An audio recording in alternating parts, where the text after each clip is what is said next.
this idea of two-a-days, Instagram, it's huge, right, for influencing people, and people get sucked into specific ways of doing things because of, so and so was talking about it, or maybe their favorite person who looks a certain way is talking about it. But yeah, I think it would be kind of cool if you can give your thoughts on it, like as far as where might it fit in for someone if they're maybe an advanced bodybuilder, or maybe they have a crazy schedule or something like that. But maybe we can dive into that a little bit. Have you experimented with it at all, where you take us, maybe your upper body workout and you just split it into two, AM PM kind of thing? Because yeah, like I said, it's something that's kind of circulating the IG right now, and I would love to get your thoughts on that. Yeah. Man, I tried it once. This was, I think, 2011. Yeah, yeah. Oh, I was running a program. Didn't need to be 2 days, but I just found it to be easier the way it was split up. Um, to I gave it a go, but it ended up being what burned me out was the fact that I was at the gym 10 times a week. You know, Right. like Right. so Yeah. Yeah. that Yeah. to see a place 10 times, like you know, like people don't even do that with work generally, right? Um, so that was a little bit too much for me, just when it comes to just wasn't excited. It just felt like, man, here we go again. This is session 7 of 10, right? Um, and we're still kind of somewhere just barely past the middle of the week. So I think for bodybuilding, some folks it works well for them. I wouldn't tell people not to try things, because I think having an open mind to things that seem reasonable, and you know exactly why it is that you're doing it. Um, yeah, I'm all for that. But bodybuilding, I don't think it requires it as much as say other sports. Like if you were a mixed martial artist where there's like multiple skills, it's like, yeah, okay, it's like, hey, get your grappling in the morning, go have your lunch, come in, and we're going to do some striking and some cardio work. Like a football, another, it's like, hey, we're going to do film, run these plays, and then we're going to have some soft contact drills like later in the day. It makes sense, Yeah. but Yeah. but for bodybuilding, I think generally speaking, you don't have to. But some people might see a benefit from it, but I don't think you have to. And I think one thing actually I've been thinking about a little bit more is that as you become more advanced as a bodybuilder, there's a good argument that your volume needs will probably not need to go up on a total set basis, most likely, or the number of exercises you have to perform. As a matter of fact, it's probably going to go the other way. Your performance metrics will probably go up, right? You're probably stronger.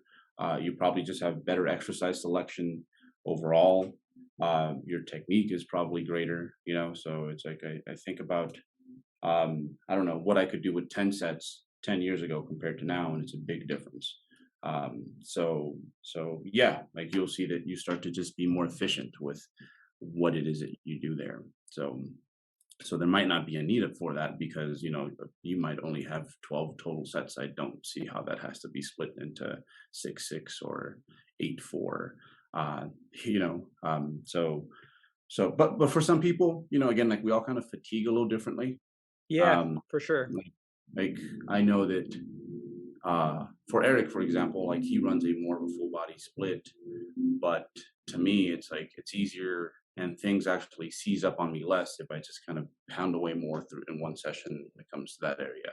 But if I hit it, take a few days or a day and then hit it the next day in some way, it's like it just does not feel the same. It's like, but I'm fresh and ready on that day. I could do a lot in one day, but if I spread that out, it like put some inhibition there on the body parts. Like that's just how I fatigue versus him. So some people might benefit from that, but I think generally speaking, it's bodybuilding probably doesn't require it the way a lot of other sports do.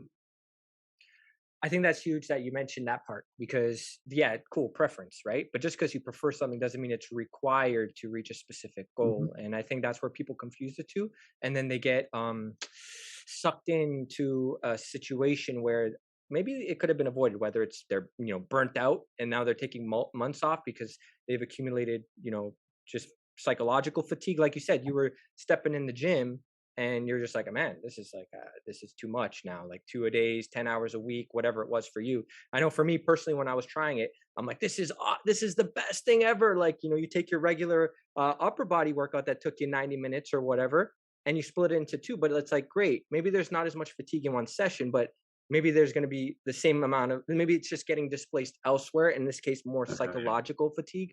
And I Mhm. think yeah, you don't realize that until it hits you, and then you're just like, oh my gosh, now I'm 3 months away from, or 3 months off from training the way I could be to make progress. And it's like, man, how did this happen, right? And I wasn't even doing it in that regard where it was like 10 sessions a week. I was, mind you, I think I tried that for a week while I was on vacation, because I'm like, it's vacation, right? Yeah. But it was more so, it was like upper lower off, so just the upper body was split into two. So I think it worked out to like, maybe 8 hours a week or something like that. But yeah, even that, again, you kind of run into a wall, right? At least it was for me. Like you said, everybody's different, maybe fatigue and how they're able to, handle that. But I'm glad that you mentioned that uh, not required for most people, most likely, especially uh, naturals, right? From to some Yeah. extent, Yeah. Yeah. yeah, we don't have the same recovery abilities, right? As some, to some extent. I think that's fair to say, right? Dare I say, I think for the enhanced crowd, it's like you probably, like, I think about if I were enhanced, I'd probably need even less volume. Like I would probably play that card as opposed to because you just respond better to what it is that you do, you know? Yeah, you take like some. I know this is an outlier, genetic elite, but even like a Dorian Yates as an example, right? Where it's Yeah. like, yeah, dude, that guy spent like 4 or 5 hours in the gym max, right, a week. So I know there's opposing views on one versus the other in terms of really high efforts versus really high volumes. But it's like, come on, let's go somewhere in the middle here, folks. Yes, exactly. Somewhere in the middle. It's just you see a lot of that. There's like, camps. It's like I'm an 8 set per week per body part type of person, and then you see the other folks. It's like I'm at 30. So yeah, usually the answer for most people tends to be somewhere in between. Do the bare minimum. And within that bare minimum, just include a lot of things that maybe you find fun, even if they're suboptimal. If you have a week or two where you feel that way, okay, that's whatever. That probably happens to most people a few times a year, to be honest. But when it goes beyond that and it starts to become something chronic, I think that's when you kind of